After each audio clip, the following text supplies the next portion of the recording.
We're back with our Python course, and today we'll be using the file editor. So click on File and press New File and just type in all this code. I'll give you 10 seconds to do so.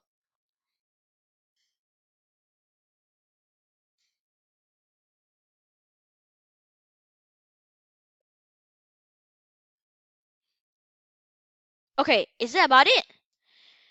Now, press F5 and press Enter. It'll run the program, and I made one of these before, so yeah.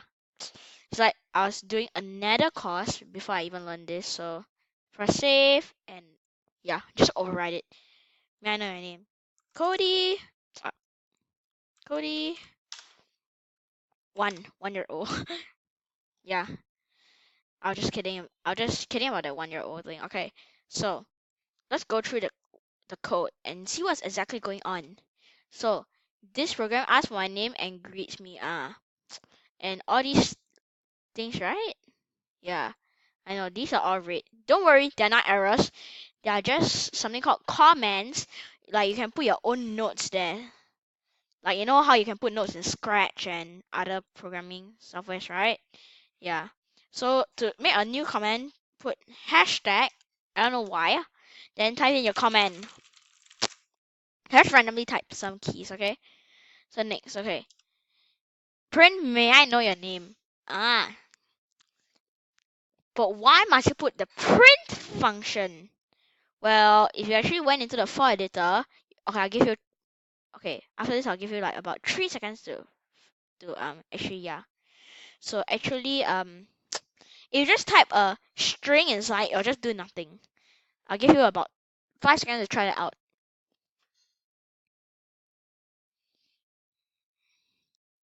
You got it? Okay.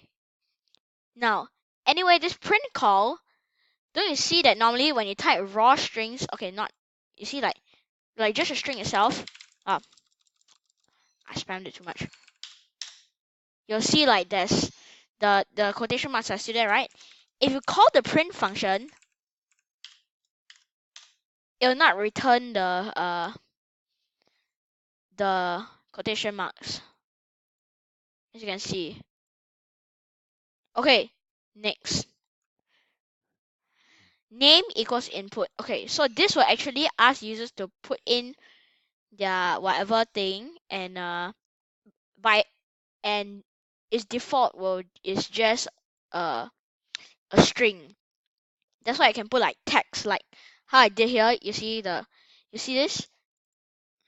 Well, if it was an integer or whatever, I won't even be able to put this in. Okay, next. Friend, it is good to meet you plus name. Okay, so this is called string concatenation. Let's do some of them on the interactive shell. Let's put this Alice plus Ben. You say something like Alice Ben. Of course, there's one thing. You cannot you cannot concatenate strings with integers or numbers. Yeah. Anyway, I forgot to tell you that integers are just like whole numbers and float points too.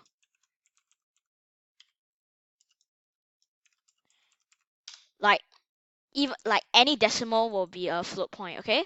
Just want to say have this dot like thing. Next up, we still have this. So this name will be concatenated with all these, right?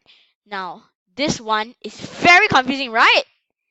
I think I should know this one and this one, right? Isn't this a bit confusing? Okay, so look, I'm going to show you some examples about the string and int call. Stir 12. Then after that, you can also put int, then a string of a number, and there's also another function called float, which is not put here, like 12.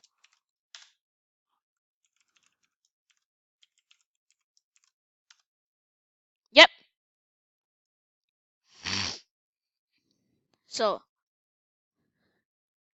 So now, here's the thing. You can't stir a word because they'll take it as you are putting like a weird variable name in it. So try stir Alice. Yep, I knew it. However, you can still put this. However, if you define Alice, okay, we've generated this number, right? So you can put stir Alice. It'll return your value. All right. So now here's how we're going to decode this thing. So int age, that means you get an integer. Whoops. You get an integer, like let's say you call the number 3, okay? So it'll be star. So it'll be no, sorry. So after you input, you'll get a string, right? Now you can put this int 3. Okay, you got 3, right? Then after that, you take a look at our code again. It is 3 plus 1.